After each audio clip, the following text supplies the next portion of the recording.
Everyone, this is Glenn Greenwald, and I haven't been able to write much over the last week, as you know, because my book was debuting on Tuesday, and I've had tons of interviews associated with talking about it. Hopefully this upcoming week, I will have ample time to return to something resembling a regular writing schedule. But I wanted to take a moment or two to talk about the unfolding scandal involving Congressman Matt Gaetz, the Republican House member from Florida, because I think it raises some very important and very fascinating questions about a whole variety of topics, including how we think about due process and the assumption of guilt, about left-wing and libertarian conceptions of morality and how some of those issues have evolved and changed over time, and how it is that we think about the principle of consensual private adult behavior and how that too has changed over time. So obviously this is a very sensitive issue. A lot of people are simply afraid to talk about it because the minute you do anything other than scream pedophile at Matt Gaetz, you yourself will be called either a pedophile or somebody who has sympathy for pedophilia. And I generally don't speak to people who are engaged in that kind of muck, and I don't intend to now. So I do want to begin by talking just about the facts of what we actually know and what we don't know. And it should go without saying, though I know it doesn't, that I am not defending Matt Gaetz, nor am I here to argue that he did nothing wrong, precisely because the evidence relevant to that question has not been publicly presented, either in a judicial proceeding or even publicly. There are a lot of allegations swirling around, but because there's no evidence, it would be irrational to make assumptions one way or the other about whether one believes that he did things like had sex with women under the age of 18, whether that was illegal, whether he paid women for sex, whether he use drugs with them or alone. There's no evidence on any of those questions. Obviously, there may be one day when there's a mountain of indisputable evidence proving that all or some of those allegations are true, but that is not yet the case. None of that evidence has been presented, and therefore nothing I'm talking about has anything to do with my views on whether he's will ultimately be determined to be guilty of these allegations, because that evidence is not available. So let me just talk about what is known. I think it's very important to remember that this story broke on March 30th when the New York Times published an article that did not report that Congressman Gaetz, has been charged with, let alone convicted of, any crimes. They reported that there was an investigation ongoing to determine whether he has committed any crimes. This is what that article says, and there's been almost nothing in the way of evidence that has emerged since this article. This is pretty much the universe of what we know. There's a little bit that has emerged, and I'll talk about that, but still, this is more or less the full extent of what is known about Congressman Gaetz in this matter. Quote, a Justice Department investigation into Representative Matt Gaetz and an indicted Florida politician is focusing on their involvement with multiple women who were recruited online for sex and received cash payments, according to people close to the investigation and text messages and payment receipts reviewed by the New York Times. The Justice Department inquiry is also examining whether Mr. Gaetz had sex with a 17-year-old girl and whether she received anything of material value, according to 4 people familiar with the investigation. The New York Times article noted, quite importantly, quote, no charges have been brought against Mr. Gaetz, and the extent of his criminal exposure is unclear. So I think it's extremely important to note that he has not been charged with any crimes, let alone convicted, nor has any evidence pertaining to the veracity of these potential allegations been publicly presented.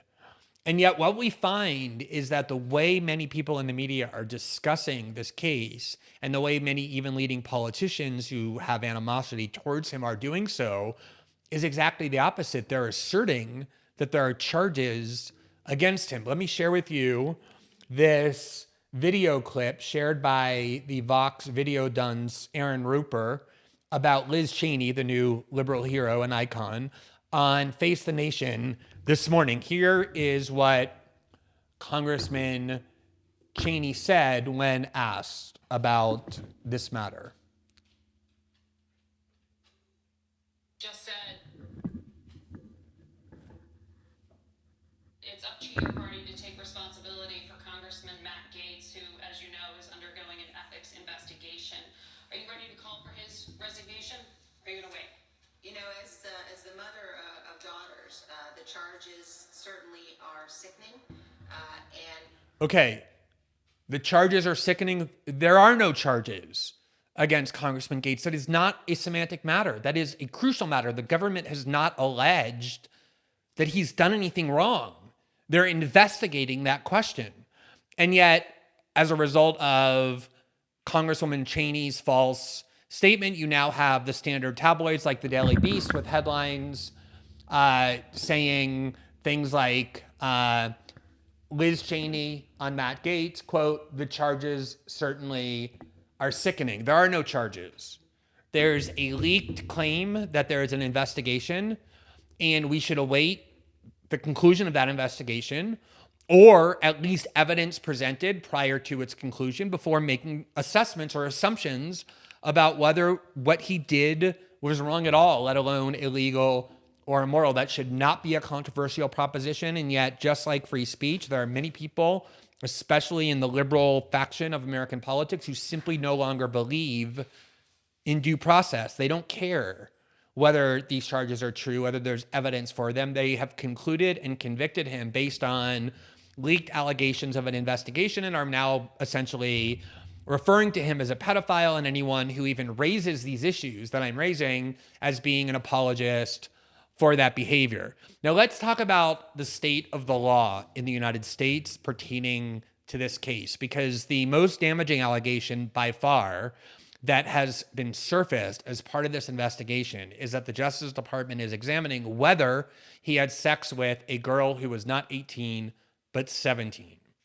Now, it is very important to note what is the state of the age of consent laws in the United States. Doesn't matter if you agree with these and think they're good. It doesn't matter if you think they're bad and should be changed. I'm just talking about what the state of the law is. In 37 states in the United States, including the District of Columbia, where Congressman Gaetz obviously spends a lot of time as a congressman, the age of consent, meaning the age at which a person is deemed capable of fully and legally consenting to sex under any circumstances and with anyone, regardless of age or anything else, is not 18 years old, but is 16 or 17.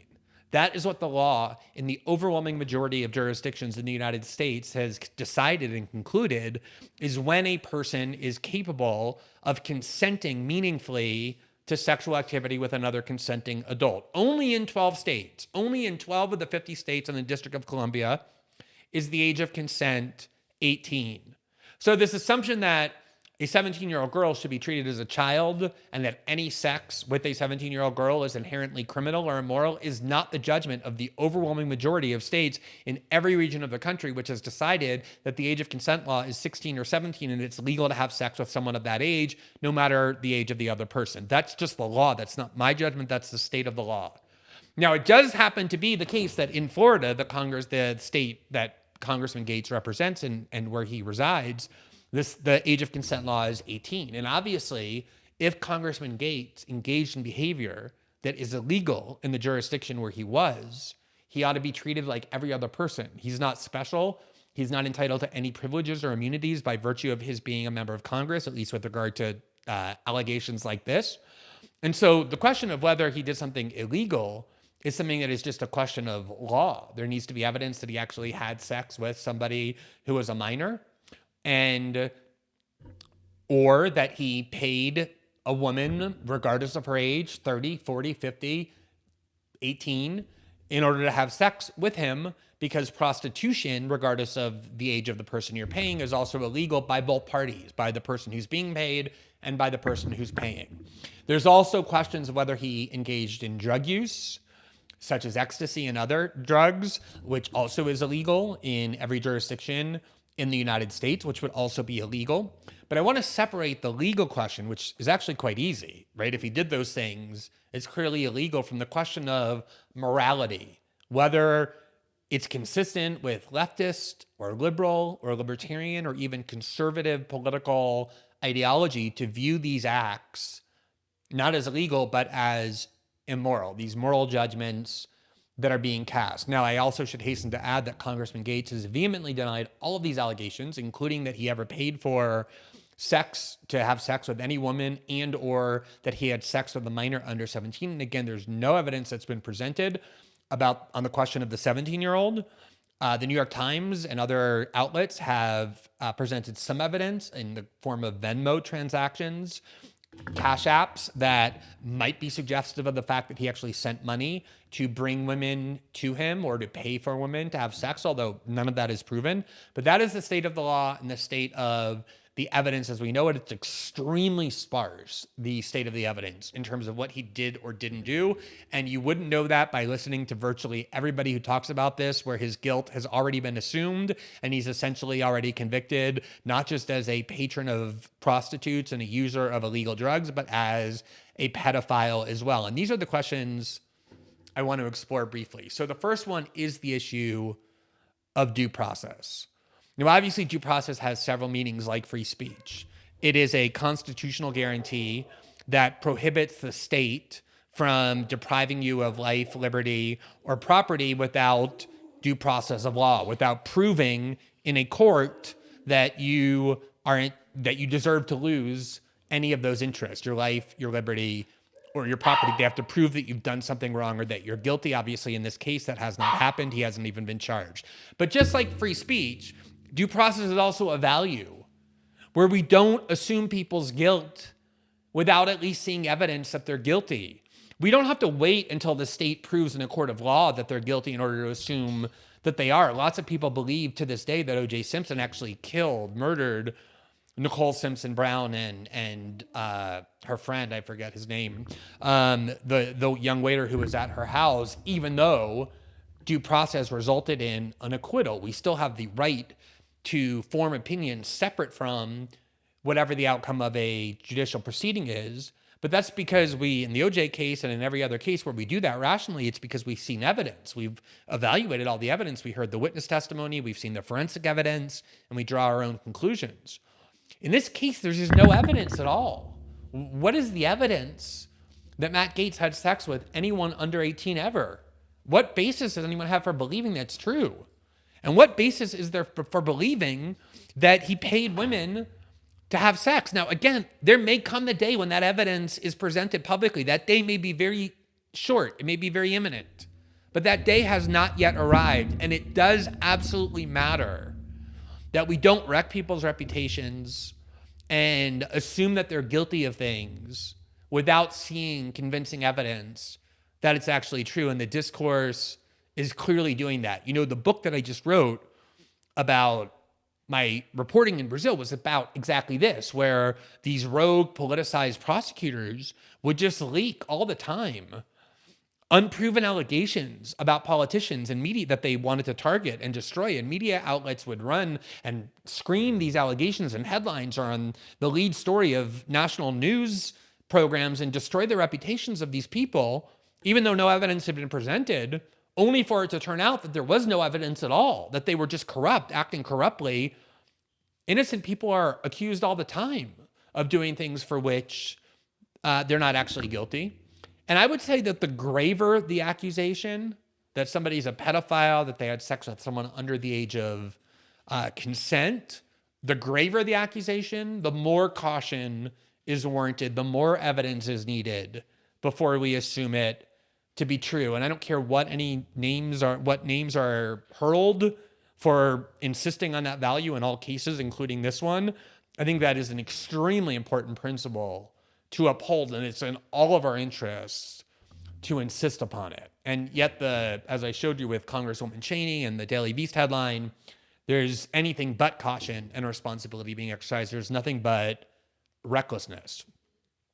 Now, the second point I wanted to make involves leftist political ideology and leftist conceptions of morality generally and sexual morality specifically. Now, let's leave aside the question of whether he had sex with somebody under the age of 18 in a state where that age is deemed to be below the age of consent, the one allegation that is clearly the most troubling. Let's leave that to the side for a minute and look at all the other allegations, namely that he paid for sex with women who were consenting adults who were working as sex workers, who consented to that transaction, who sought those kind of transactions out, who voluntarily had sex with Congressman Gaetz in exchange for money. And let's further assume that he did in fact use drugs, illegal drugs like ecstasy and others with them. Again, assuming that obviously it's a completely different question if he did it without their consent, if he put it in their drink or forced them to take it, but there's no allegations like that. Let's assume that he actually engaged prostitutes, sex workers, and used illicit drugs. From a leftist perspective of sexual morality and morality, what is it that one can say about him having done anything wrong? Or even from a libertarian perspective, or increasingly from a right-wing perspective of sexual morality? I think it's so important to note here how leftist political factions have changed. Remember that during the 60s, the leftist peace movement, the civil rights movement, especially the anti-war movement, was very much about sexual liberation. The Summer of Love, it was about the idea that human beings should be emancipated from constraints of traditional morality, that adults should be able to express themselves sexually with one another as long as there was consent involved. And then throughout the 70s and 80s, when I kind of became first a teenager and then a young adult, one of the defining dividing lines between the right and the left were these questions of sexual morality. The right wing was dominated by what they called the moral majority, and Jerry Falwell and Pat Robertson and the Reagan movement. And the idea was traditional morality has to be enforced by the coercive power of law.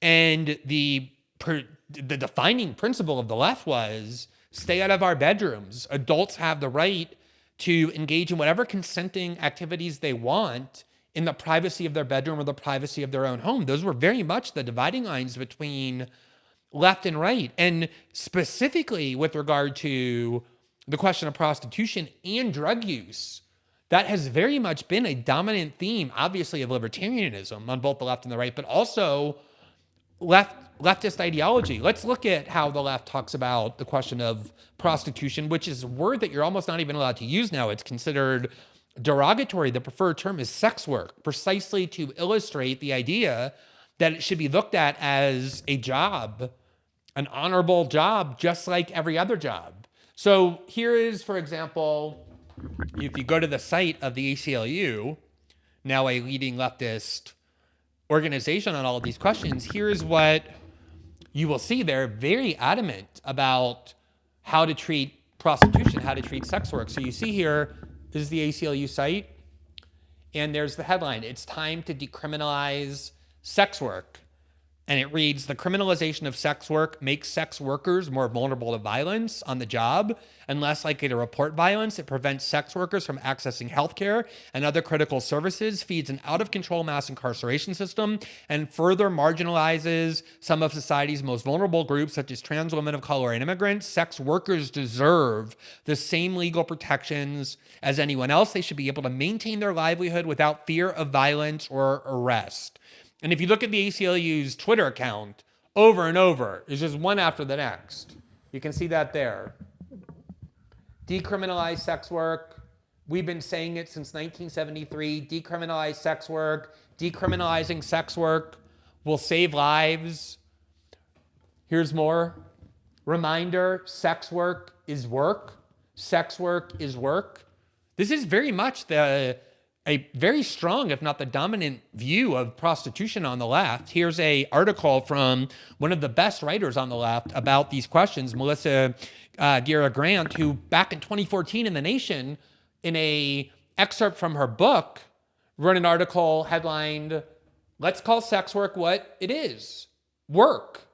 Villainizing sex workers won't improve their lives. Basic labor rights will." So there's been long a movement on the part of the left to say that there's actually nothing wrong with doing sex work, with prostitution, either from the person who's seeking it or from the person engaging in it. Obviously, you can't say that sex work should be legalized or decriminalized and honored as work and then somehow demonize the clients who are seeking it out. It can't just be one side. Without the clients, there's no such thing as sex work. So this has long been a view on the left, a growing view on the left, I would say, one that says that if adults want to engage in sexual activities and consent to do so for money, what right is it of the state to intervene in those private consensual acts? Now, again, we're separating the question of legality. It happens not to be legal. And if Congressman Gaetz engages in behavior that is illegal, as prostitution is, both for the women who charged and for the man who paid, that is a crime. So I'm separating the legal question and asking, how can the left, given this long history of advocacy of legalizing sex work and saying there's nothing wrong with it, derive moral condemnation or impose moral condemnation on Congressman Gaetz if he actually had done this? Now, the same question is raised by the leftist view of bodily autonomy, which obviously is an extremely important value when it comes to the debate over abortion, that adult women have the right to do whatever they want with their own bodies, and the state has no right to tell them what they can and can't do. So obviously the applicability of that value to this question is very clear. You know, I've written before about prosecutions of prostitution or the pornography industry. And every time I write in defense of the right of adults to make those decisions, what to do with their own body, what work they want to do in exchange for money from other consenting adults, I constantly hear from women who work in the pornographic film industry or as prostitutes who say that I find this work very empowering. And who the hell are other people, including feminists, to tell me as an adult woman what I can and can't do with my own body?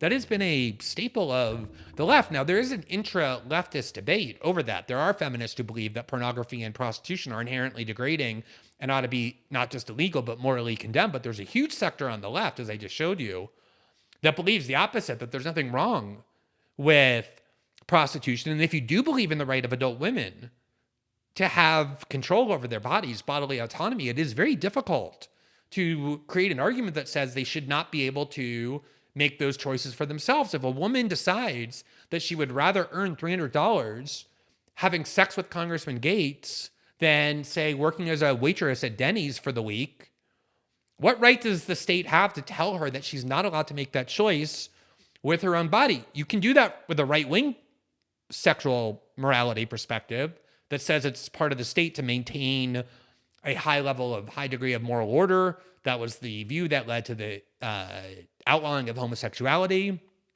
and adultery and sodomy, but it was never the view on the left. And the same is true with drug use.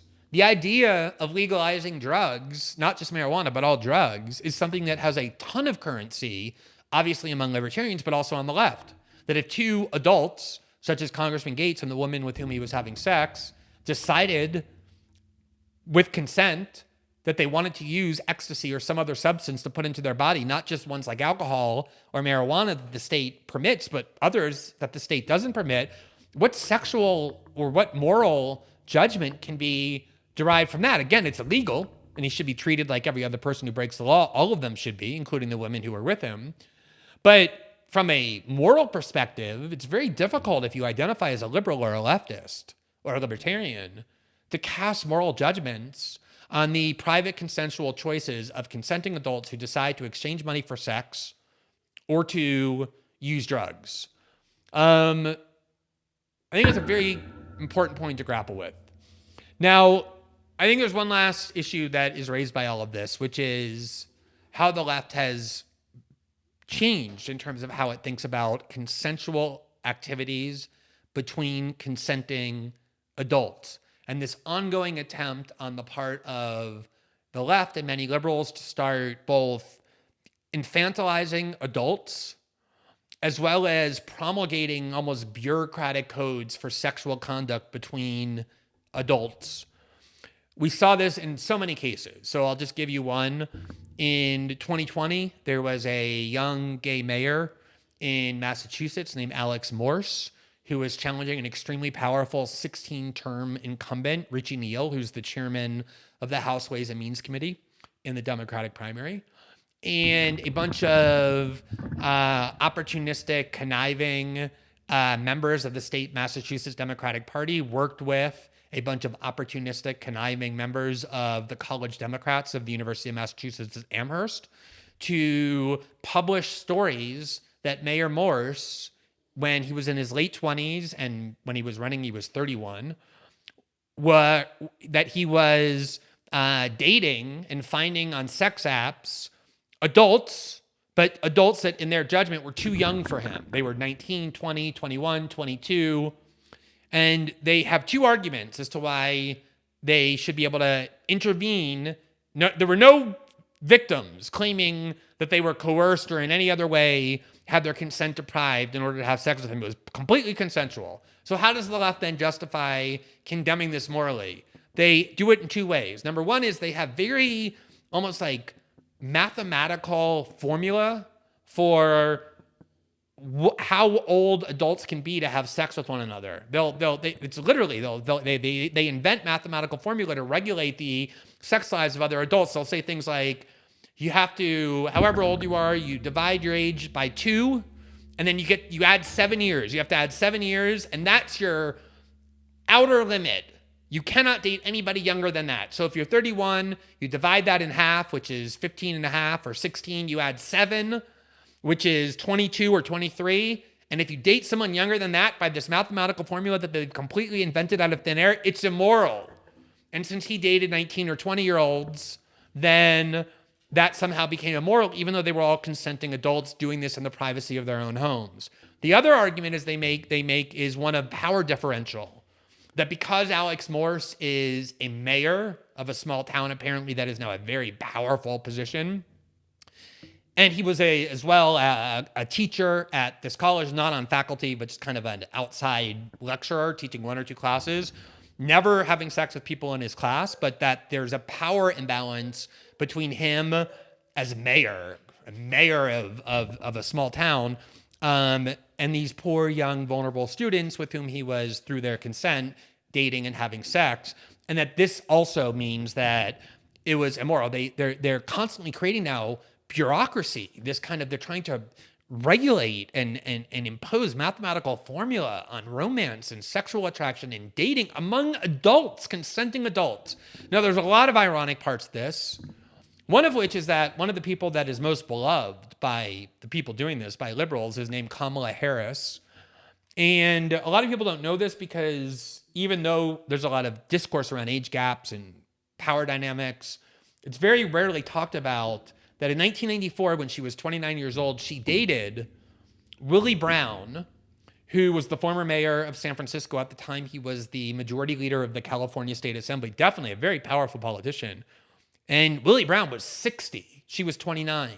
They had an age difference of 31 years when they dated. And not only that, but she was just starting her career in public service, and he was in a position to give her favors and jobs, which he did, and he says that. And to add one more fact on it, he was married at the time they were dating. Now, they were separated, he and his wife, but they were legally married, which meant that this relationship was also adultery. And you can see it in mainstream outlets all the time. Here, for example, is a USA Today article that fact-checked it, and the headline is former San Francisco Mayor Willie Brown writes about dating Kamala Harris, appointing her to posts. And there's one kind of illustrative paragraph that reads, a 1994 Los Angeles Times report about then California Assembly Speaker Brown's, quote, rush to hand out patronage jobs. So this is a 1994 article from the LA Times about him handing out patronage jobs, described Harris as Brown's, quote, frequent companion, and said several people referred to her as Brown's girlfriend. That report also cited a column from the Chronicle's Herb Cain that called Harris, quote, the speaker's new steady. When they met, she was 29 and Brown was 60. Now, I'll tell you how I look at that. I don't see anything remotely wrong with it. Those are two consenting adults. They may have very well fallen in love, notwithstanding that difference in age. And I have no interest, and I believe no basis or right to impose my own judgment on what those two consenting adults decide to do in the privacy of their own sexual and romantic life. And that has always been, to me, a primary and one of the most attractive components of leftist ideology. But increasingly, as the Alex Morse case showed, and as so many others show, there's an attempt now to impose these gradations that once you reach the age of consent, you become a legal adult where you can go to war, you can vote, you can have sex. You're not really supposed to be considered an adult. So look at what the Daily Beast did when it reported on what it called Venmo transactions between Congressman Gaetz and his associate, who's being accused of many crimes relating to paying for sex with women. Here's what they said, quote, "The memo field for the first of Gaetz's transactions to Greenberg was titled, quote, test. And the second, the Florida GOP congressman wrote, hit up blank. But instead of a blank, Gaetz wrote a nickname for one of the recipients. The Daily Beast is not sharing that nickname because the teenager had only turned 18 less than 6 months before." So, in other words, she was 18. She was an adult. In every single state in the United States, she's deemed an adult for purposes of sex and every other purpose. And yet the Daily Beast wants to continue to maintain this kind of infantilizing script about this young woman, that because she had just turned 18, she should be treated like a child. And therefore her name, I don't know how many months after your 18th birthday you're supposed to be treated like an adult. Is it 12? Is it 24? It seems very, very arbitrary. A lot of the guys that Mayor Moore stated were 21, 22. They were juniors and seniors in college, 23, and yet that was still deemed inappropriate, even though they were many years beyond their 18th birthday. And so much of this is a growing puritanical attempt on the left to redefine how we look at the consensual acts of adults when it comes to their private lives and their sex lives and their bodily autonomy, what drugs to use, what sex to have, who to date, how to date. They want to regulate and control all of it. And so much of the reaction to Congressman Gaetz is about that. Now, the last point I want to make is that this term sex trafficking is getting thrown around a lot, that he's being investigated for sex trafficking. And obviously that term packs a big punch. We think of people like Jeffrey Epstein, who, shipped girls from all over the world at very young ages, in well below the age of consent, who were captive, who had their consent deprived. We think of countries where girls are abducted from their families and shipped and sold into sex slavery. That's what sex trafficking by design evokes. But there's been a couple of writers, including Melissa Guerra Grant on the left and Elizabeth Nolan Brown, a libertarian who writes for Reason, who have done a great job pointing out how this term sex trafficking has wildly expanded over the years and has given prosecutors this incredibly blunt instrument where actually, in order to be guilty of quote-unquote sex trafficking or charged with that, you don't need to deprive anyone of their consent, nor do you even need to ship children or minors across borders for sexual purposes or even have sex with minors at all. All you have to do is, if you pay a minor, someone who in that jurisdiction is a minor, but in every other jurisdiction almost is of the age of consent, an adult, that can be deemed sex trafficking. So it's important that we be careful with that term too and what it does and doesn't mean. I would really encourage you to look at what both Brown and Grant have written, because they're experts on the law of sex trafficking and they've done a great job trying to dispense some of this moral panic that has surrounded this case. So again, if Congressman Gaetz violated the law, he should be treated like every other citizen. If he had sex with someone under the age of consent, even though 17 is in 38 out of 50 states deemed an adult, if in Florida it's not, that should be looked at differently as well. But number one, he denies having done any of that, and no one should be assuming he has done it until evidence is presented, which it very well might be, but has not been yet. And number two is I think we need to, as always, settle on universally applicable principles for how we think about the rights of adults to consent when it comes to their bodies and how they have sex and what substances they ingest in their own bodies. As long as there's consent involved and as long as it's between adults, it's very difficult to make the case that the state ought to be using the force of law and punishment and moral judgments from society if everybody involved wants to actually do that. And other than the allegation that there was a 17-year-old involved, which no evidence has emerged for, all of these allegations involve consenting adults choosing to engage in behavior that they perceive to either provide them pleasure or that is in their best interest. And the moral indignation and the legal force of the state that is being amassed is really quite remarkable, and I think is really worth taking a moment to wonder whether or not that is justifiable when put into the context of leftist dogma, liberal dogma about morality, libertarian dogma about the state, and even conservative dogma, not social conservative dogma, of Pat Robertson and Jerry Falwell strain, but conservative dogma about limited government, what answers that produces when we start to think about questions from that perspective. So these are questions that I know are difficult to raise, difficult to talk about because of the accusations that get hurled at you if you raise them. But I think it's important not to be deterred by that these are very important questions for any society to ask. There are different cultures that treat these questions differently. There's no universally correct answer that humans have settled on. Different religions, different cultures treat them very, very differently. And each decade seems to produce entirely new answers. And I think the one thing we can't have is an inconsistent application based on whether we like somebody or not, whether we like their politics or not. We need universally applicable principles that we decide as first principles we're going to settle on and then just apply them to people we like and people that we don't like. That is the essence of justice, not just for the political process, but also for how discourse and morality functions as well. So I hope this has been helpful in shining some light on this case and my views on it. And I hope to be able to return to writing again this upcoming week, assuming that the interview burden from my book is lightened as I expect it to be. Thanks very much.